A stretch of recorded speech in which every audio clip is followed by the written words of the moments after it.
Shalom la famille. Ce matin, nous allons méditer sur le thème renoncer à tout pour être disciple de Jésus-Christ. Nous allons lire dans Luc 14, du verset 25 à 27, nous proclamons. De grandes foules faisaient route avec Jésus.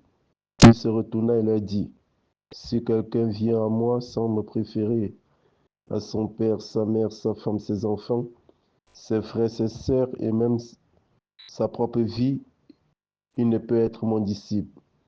Celui qui ne porte pas sa croix et ne marche pas à ma suite ne peut pas être mon disciple. Parole du Seigneur, louange et gloire à toi, Seigneur Jésus. Shalom la famille, ce matin de tout cœur, célébrons le Seigneur au conseil des endroits et dans l'assemblée. Je vous salue Marie, combien de grâce, le Seigneur est avec vous. Vous êtes bénie entre toutes les femmes et Jésus, le fruit de vos entrailles, est béni. Sainte Marie, Mère de Dieu, priez pour nous, pauvres pécheurs, maintenant et à l'heure de notre mort. Amen. Bien-aimés dans le Seigneur, pendant le ministère public de Jésus, les foules avaient l'habitude de le suivre.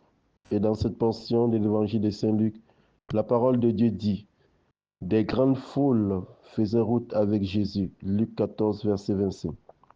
Nous pouvons nous poser la question suivante. Pourquoi les grandes foules suivaient Jésus?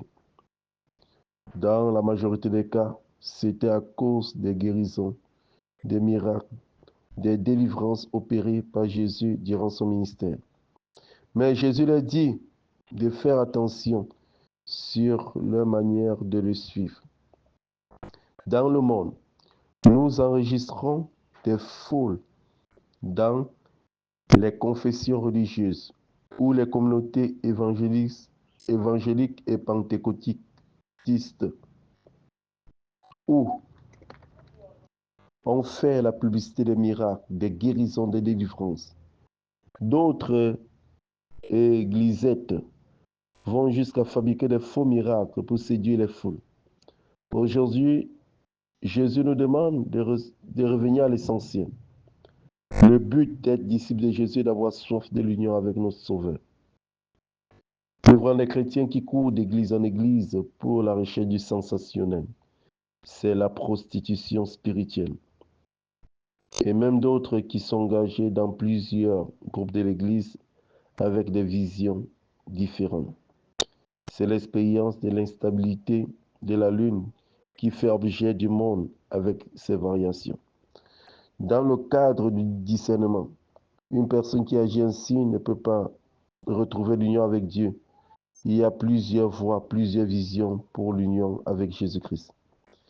Il est donc impossible de prendre plusieurs voies fiables et être efficaces pour l'atteinte du but. Jésus nous appelle ce matin à être focalisé.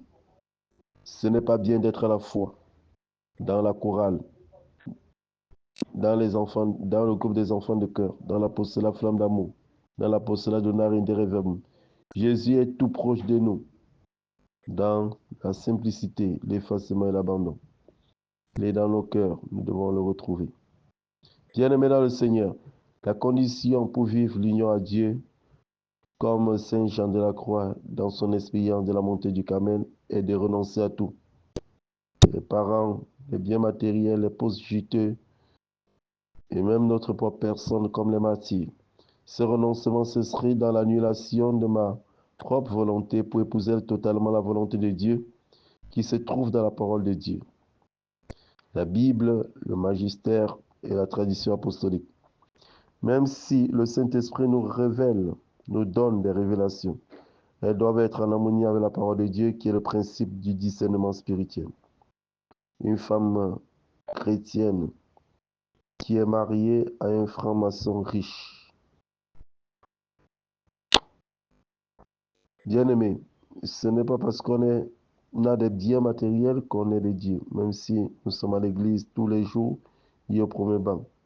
Dans l'église même, les membres du clergé, les responsables des confessions religieuses sont parfois séduits par des personnes qui sont nantis matériellement. Le diable et les agents du diable le savent et ils agissent de façon subtile pour faire tomber les oins de Dieu.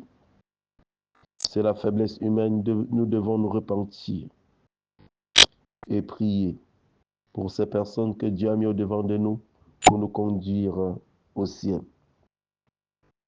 À cause de l'incompatibilité du christianisme et de la franc-maçonnerie, pour le cas de cette femme que je venais de citer, elle doit normalement divorcer.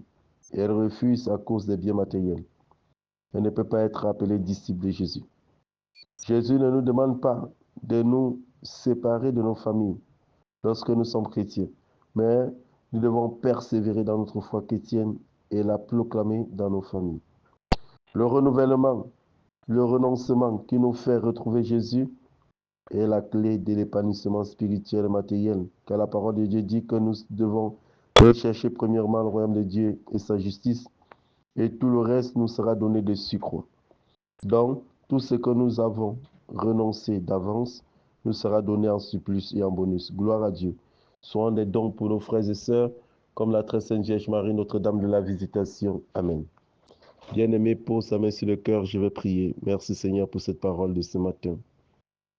Donc, repends ta grâce, Seigneur, dans nos cœurs, pour que nous puissions épouser totalement ta volonté